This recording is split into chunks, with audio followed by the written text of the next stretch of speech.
네, 이번에는 생활 속의 흥미로운 발명과 특허에 대해 알아보는 시간입니다. 네, 한국지식재산전략원 오윤택 전문위원과 함께 이야기 나눠보도록 하겠습니다. 안녕하세요. 어서 오십시오. 안녕하세요. 네, 오늘 전해주실 내용 어떤 건가요?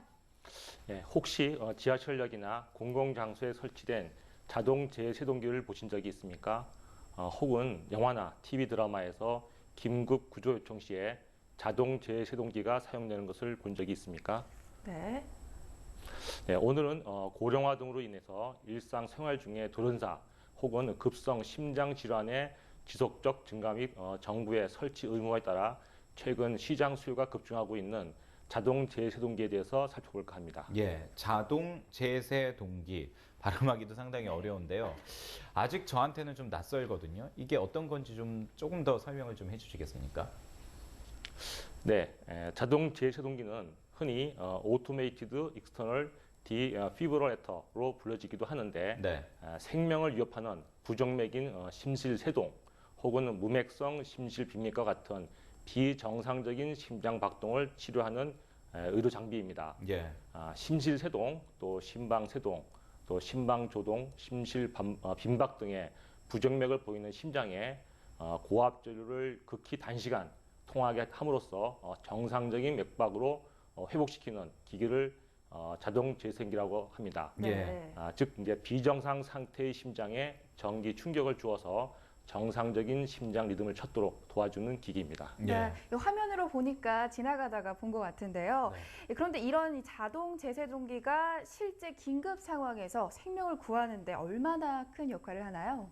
네, 제세동 치료를 우선적으로 해줘야 하는 급성 심장 정지 환자는 주로 가정과 공공 장소에서 발생하는데 예. 발병 후에 1분이 경과하면은 7에서 10%씩 생존율이 감소합니다.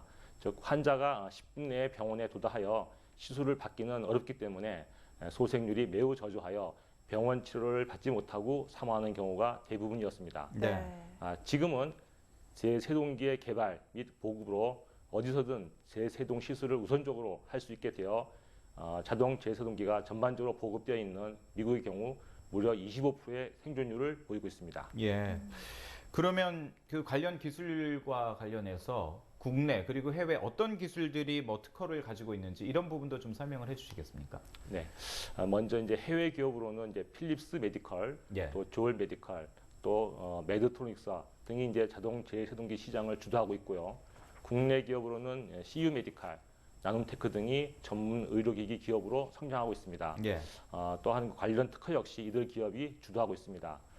그리고 이제 지속적으로 환자의 심장 활동을 측정하고 필요시에 적절한 충격을 가할 수 있는 웨어러블 자동 제세동기, 또 그리고 IT 기술과 결합한 원격 관리 시스템 분야로 기술 개발이 이루어지고 있습니다.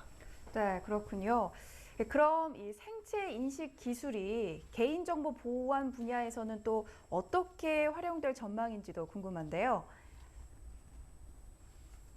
네, 6번째 질문인데 어떻게 활용될 전망인지도 얘기해 주시죠. 네. 자, 그 전에요. 저희들이 이제 자동 제세 동기에 대해서 알아봤는데 이번 주에 특허 이슈에 대해서 간단히 좀 우리가 정리를 하고 네. 또 이야기를 나눠보도록 하겠습니다. 유다현 앵커가 좀 소개를 해주시죠. 네. 네, 세계지식재산기구가 발표한 2013년 출원 통계 자료에 따르면 우리나라의 지난해 국제특허 출원 건수는 12,386건으로 전체 6%를 점유하며 세계 5위를 지킨 것으로 나타났습니다. 예. 최근 카드사와 통신사의 개인정보 유출을 계기로 정보 보안의 중요성이 높아지고 있는 가운데 이 개인정보 보안과 관련해 생체 인식 기술이 주목받고 있습니다. 정연현 전 동부산대 총장이 에너지 효율을 높이고 시공 비용을 줄인 온수 난방 바닥 시스템을 개발해서 국내 특허를 받고 중국 특허까지 출원해서 화제가 되고 있습니다.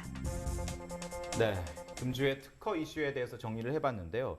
아무래도 가장 많은 분들이 관심을 갖는 부분이 요즘 그 개인정보 이 부분이 이슈다 보니까 이 생체 인식 기술을 이용한 이 개인정보 보안 분야 이게 어떻게 활용될 것인지 이 부분이 상당히 궁금하네요. 네, 생체 정보는 각 개인마다 독특해서 도난이나 위조의 염려가 없으므로 생체 정보를 비밀번호 대신 사용할 경우 보안성을 크게 높일 수 있습니다.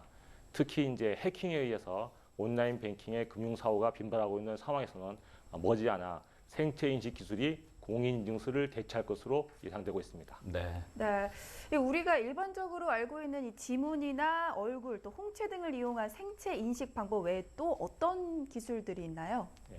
아직까지 널리 알려지지 않은 기술로서 정맥 인식, 또 심전도 인식이 있습니다. 정맥 인식은 정맥의 모양이 지문처럼 사람마다 서로 다르다는 점에 착안해서 손등이나 손목의 정맥 모양으로 신원을識別하는 기술입니다. 네. 또 심전도 인식은 심전도 데이터를 이용해서 본인 여부를識別하는 과정에서 건강 상태도 함께 모니터링할 수 있는 장점을 가지고 있습니다. 네, 말씀하신 것처럼 이 새로운 생체 인식 기술을 더욱 발전하고 또 상용화가 돼서 개인정보 분야에서도 하루빨리 이용할 수 있게 되기를 기대해 보겠습니다. 네. 오늘 말씀 고맙습니다. 네, 고맙습니다. 감사합니다.